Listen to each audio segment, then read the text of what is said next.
Grayson Merritt had never kept an invitation he didn't want to burn. He turned it over in his hands. Cream-colored cardstock, embossed gold lettering, the kind of thing that cost more to print than most people spent on groceries. An invitation to the wedding of Camille Fontaine and Patrick Wren. Camille, the woman who had looked him in the eye 3 years ago and said, very calmly, that she needed someone with a future, not someone who was still figuring out how to use his money correctly. As if money were a skill she had been kind enough to teach him. His business partner, Trevor, leaned against the doorframe of his office and watched him stare at it. "You going?" Trevor asked. Grayson set the card down on his desk. "Why would I? Because you've been staring at that invitation for 20 minutes. I was thinking." "You were brooding." Trevor crossed his arms. "Go, show up. Let her see you've moved on. I have moved on. Then go prove it." Grayson almost said no. He almost dropped the card in the recycling bin where it belonged, poured himself a glass of scotch, and spent that Saturday the way he spent most Saturdays, reviewing acquisition reports and pretending that was a life. But something about the gold lettering sat wrong with him. Camille had always liked gold. She had always liked things that announced themselves. He tucked the card into his jacket pocket and left the office. He didn't have a plan. That was unlike him. Grayson Merritt always had a plan. He'd built Merritt Capital from a 2-room office in Ottawa into one of the most respected private equity firms in the country. And he had done it by never walking into a room without knowing exactly why he was there and what he intended to walk out with. But that evening, driving through the streets of downtown Toronto with nowhere particular to go, he felt the unfamiliar discomfort of having no strategy at all. He stopped at a red light near the waterfront. On the sidewalk outside a small cafe, a young woman was sitting on a concrete step with her back against the wall and a canvas bag at her feet. She wasn't panhandling. She wasn't sleeping. She was reading an actual book, dog-eared and well-worn, with the focused attention of someone who had decided the rest of the world could wait. Her coat was too thin for October. Her boots had seen better years. But she held the book the way people hold things they actually care about.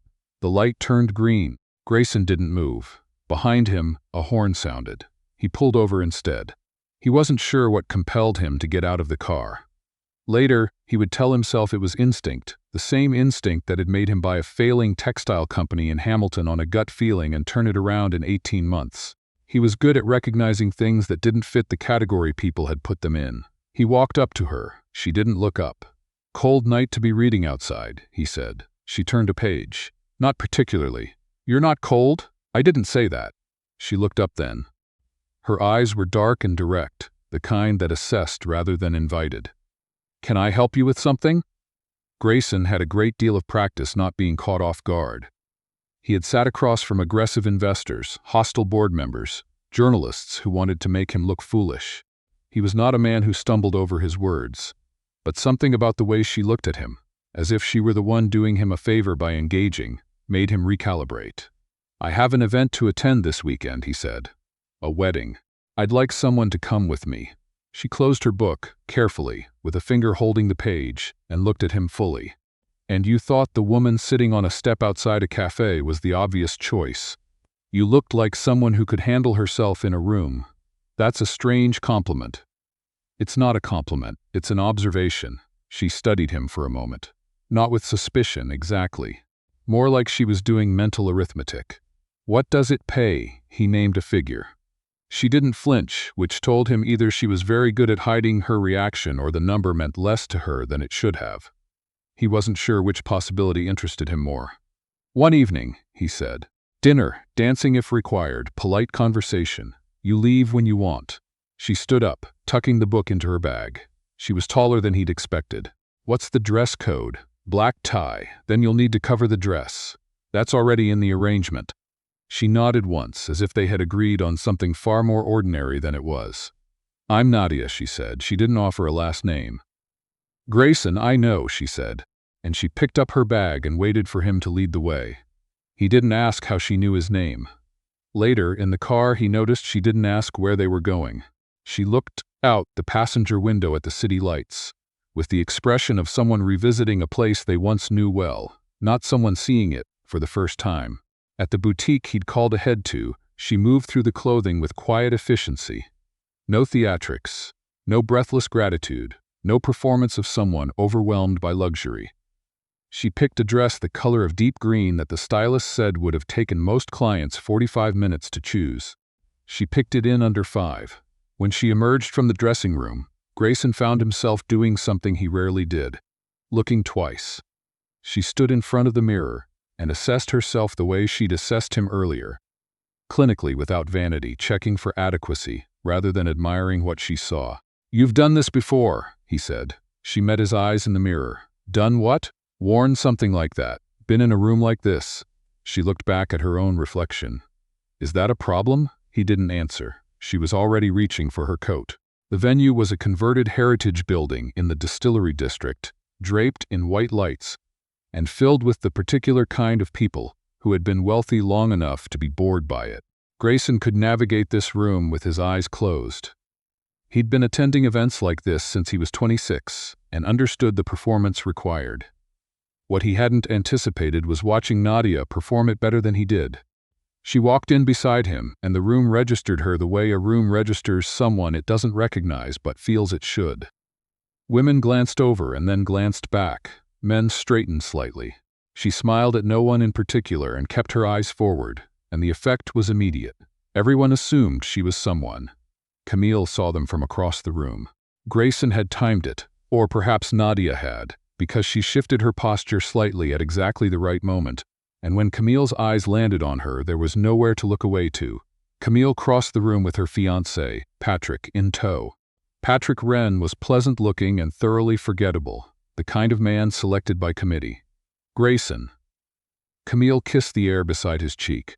"I wasn't sure you'd come. I wouldn't have missed it," he said, which was technically true. Camille's attention shifted to Nadia with the focused, careful look of a woman who had spent years assessing competition. "I don't think we've met, Nadia," she said, extending her hand. Her voice was even and warm, with the easy confidence of someone who had been introduced in important rooms before. "Congratulations. The venue is beautiful. Thank you." Camille shook her hand but didn't let go immediately, as if she could extract information through contact. "Are you in finance as well?" "I move between industries," Nadia said pleasantly. "I find specializing too limiting." Patrick laughed at that, genuinely, which surprised Grayson. Camille did not laugh. She smiled the way people smile when they're filing information away. "You look familiar," Camille said. "Do I?" Nadia tilted her head slightly. "I have one of those faces." Later, when they were dancing and Camille was watching from across the room with an expression Grayson recognized as poorly concealed frustration, he said quietly, "You knew what you were doing." "I'm having a conversation at a party," Nadia replied, without missing a step. "You said I move between industries. No one talks like that. People in certain industries talk exactly like that." "Which industries?" She looked at him steadily. "The ones your firm invests in." He stopped dancing. She took 2 more steps before stopping herself, and turned back to him with an expression that was not quite a smile. "Shall we get something to drink?" she said. In the car afterward, he told her directly, "I had you looked into." She turned from the window, and nothing came up. She was quiet for a moment. The city moved past outside. "What were you expecting to find?" "I don't know. Something that explained you. People aren't usually that easy to explain." He pulled over outside the hotel where he'd booked her a room. "Who are you, Nadia?" "Not your name. I mean actually." She looked at him for a long moment. Then she picked up her bag and opened the car door. "Someone who made the mistake of trusting the wrong people," she said. "Good night, Grayson." She was gone before he could respond. He sat in the parked car for longer than he should have. His investigator called the next morning. His name was Philip, and he was thorough in the way people who charge what he charged are always thorough. "There's almost nothing on her under that name," Philip said. "But I did find something. Nadia isn't the name she was born with. Her legal name is Nadia Blackwood Ford, daughter of Lawrence Ford." Grayson set down his coffee. Lawrence Ford. He knew that name. Everyone in Canadian finance knew that name, or had known it, before the collapse. Ford Capital Management. A mid-sized firm out of Calgary that had been doing solid institutional work for decades until 3 years ago, when it fell apart almost overnight in a fraud investigation. Lawrence Ford had died 6 months into the inquiry before it concluded. His daughter had disappeared from public record entirely. "And the fraud," Grayson said slowly. What was the finding? Philip paused. That's the thing. The initial allegations came from a whistleblower inside the firm. The investigation ultimately concluded that the scheme had been running for years, but the whistleblower's identity was never made public. The company that triggered the whole review was Fontaine Group. The Fontaine Group. Camille's family. Grayson hung up and stared out the window of his office for a very long time. He went to her directly. He didn't call ahead. He knocked on her hotel room door, and when she opened it, in plain clothes with no makeup and the same direct eyes, he said, "Tell me about your father." She stepped aside and let him in. She sat on the edge of the bed and folded her hands in her lap and told him calmly, in the flat voice of someone who had told the story enough times that the sharp edges had worn smooth, that her father had built Ford Capital with 40 years of work and absolute integrity, that Camille Fontaine's older brother, Andre, had come in as a strategic partner 3 years ago, offering institutional capital and connections, that Andre had used that access to run parallel transactions through the firm's accounts, laundering money from a real estate scheme and routing the paper trail through her father's name. That when the investigation started, Andre had made sure the only documentation left pointed at Lawrence Ford, that her father had died of a heart attack in his Calgary apartment while the inquiry was ongoing, believing his name would never be cleared, that her mother had packed up and moved back to Halifax and hadn't spoken to Camille's family's name, without going quiet since. Grayson listened to all of it, and Camille knew, he said. It wasn't a question.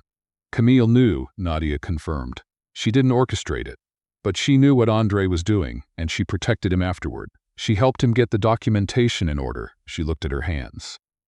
I've spent 2 years trying to prove it. I can't get close enough to Andre. But Camille is sloppy when she feels safe. And you thought her wedding was an opportunity. I thought being in the same room as her, with someone she'd underestimate, was an opportunity. She looked up at him. I didn't plan for it to be you specifically. But you knew who I was.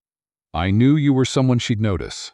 A pause. I'm sorry. I should have been honest with you from the beginning. Grayson stood up and walked to the window. Toronto spread out below them, gray and wide and indifferent. What do you need, he said. To prove it.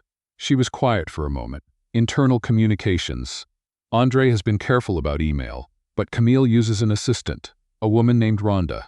Rhonda has been with the family for 12 years and she knows exactly what was sent where and when.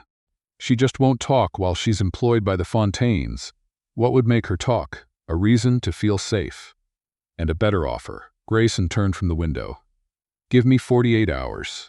He didn't tell Nadia what he was going to do. He found Rhonda Leclerc through a discreet channel and met her for coffee in a neighborhood where no one would see them. Rhonda was in her mid-50s, tired in a specific way that came not from exhaustion, but from years of swallowing what she knew. She sat down across from him and looked at him for a long moment before she said, "You're Grayson Merritt." "I am." "She talked about you sometimes," Rhonda said. "Camille. Not fondly, but she talked about you." A pause. "You know what she did to that family in Calgary?" "I'm learning." Rhonda looked at her coffee. "I kept copies," she said quietly. "I kept them because I couldn't prove anything alone and I thought one day someone would come." She looked up. "It took longer than I expected. The copies were thorough. Email threads. Transfer documentation. A voice memo, accidentally saved, of Andre telling Camille exactly which files needed to be removed from the shared drive and which could stay.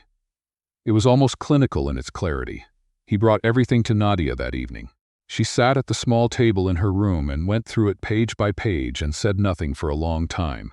When she finally looked up, her eyes were bright in a way that wasn't happiness exactly. It was something older and more complicated. The expression of someone who has been carrying something very heavy and has just been told they can set it down. "This is enough," she said. "It's more than enough."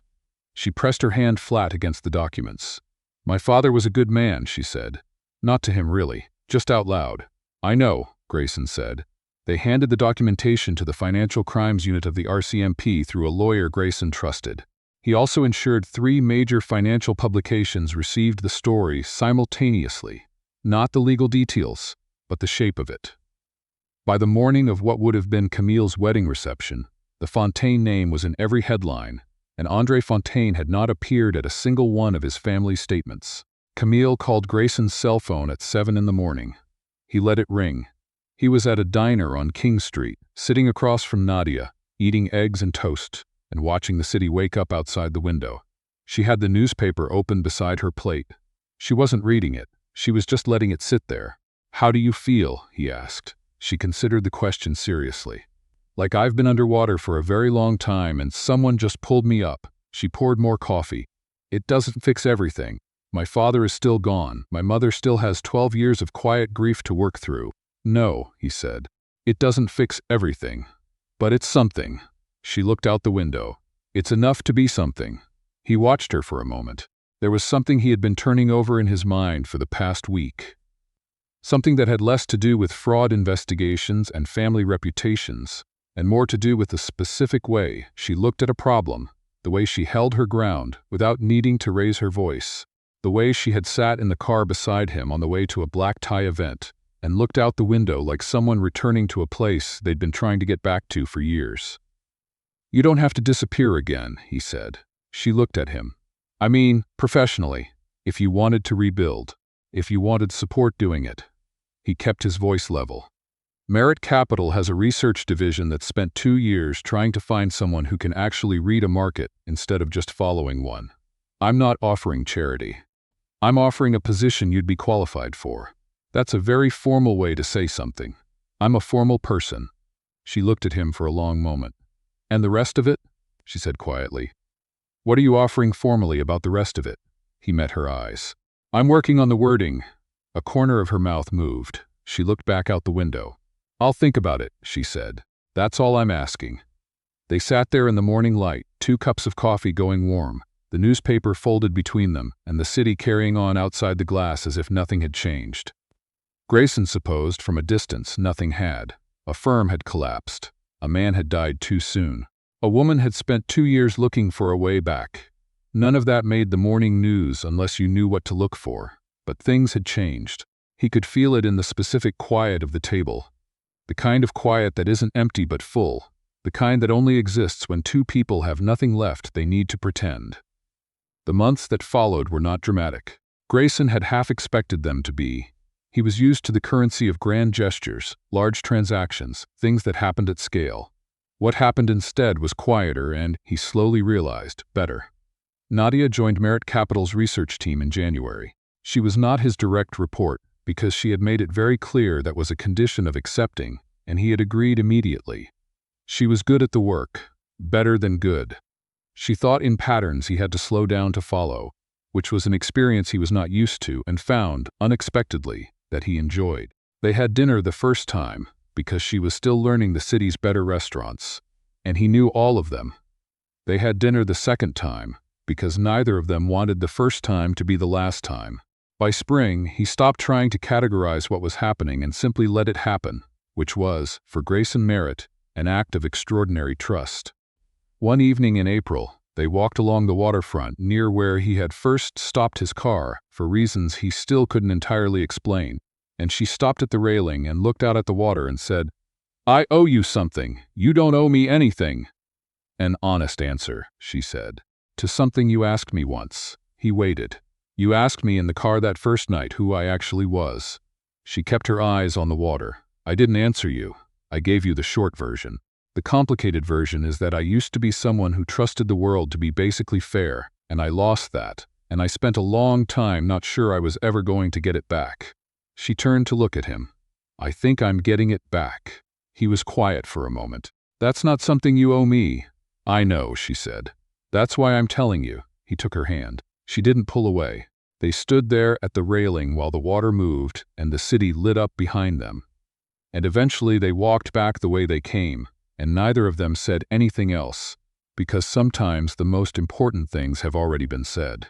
He told her he loved her on a Tuesday morning over coffee in his kitchen, because that is when it needed to be said, and he had finally stopped managing his own timing. She looked at him over her mug for a moment and then set it down and said, "I know. I love you too. I've been waiting for you to catch up." He laughed. He couldn't remember the last time he had been made to laugh by something that was entirely true. They got engaged quietly, a ring he had picked without consultation because he knew her taste by then, a dinner that was just the 2 of them, a conversation that lasted until 2 in the morning, and covered everything from where they wanted to live to what they were afraid of to how they felt about the name Ford being restored to public record through the inquiry's final findings, which came through that autumn and exonerated Lawrence Ford completely. Nadia cried when she read the formal finding. Not in front of him. He found out because she called her mother in Halifax immediately after, and he heard her voice through the wall of the study, telling her it was done, it was finally done. He didn't interrupt. He made tea and left it outside the door and went back to the kitchen. Some things deserve to be private. He had learned that. He was still learning it, and he thought he probably always would be, which was fine. Learning something from someone you love is a kind of gift that doesn't diminish with repetition. They were married the following June, in a small ceremony outside Ottawa. Her mother and a handful of close friends, Trevor and his wife, Philip the investigator who came uninvited, and was welcomed anyway because by then it seemed right. No gold-embossed invitations, no heritage venues in the distillery district, a garden and chairs on grass, and Nadia in white that she had picked without any input from a stylist, and Grayson in a suit that was not his best one because she had told him she liked him better in the slightly worn one, and he had decided immediately that she was right. He said his vows and meant every word of them, which was a thing he had not been certain he was capable of until that morning. She said hers and looked at him the entire time, which was how he knew. Afterward, when the small crowd had filtered into the garden, and there was music playing from somewhere, and the light was doing that thing it does on June evenings in Ontario, Nadia took his hand and pulled him a few steps away from the others and looked up at him and said, "You stopped at a red light." "What?" "That night. You stopped at a red light and then you pulled over." She was smiling. "You told me once you always had a plan. What was the plan?" "I didn't have one," he said. "I know." She squeezed his hand. "That's what I mean." He thought about that. About the invitation he'd almost thrown away. The car pulled over on an October night. A woman reading a book on a concrete step, who had looked up at him with eyes that didn't ask him for anything. Sometimes the plan is having the sense to stop when something doesn't fit the category you've put it in. He pulled her in, and she rested her head against his shoulder, and the evening went on around them, warm and unhurried, the way the good ones do.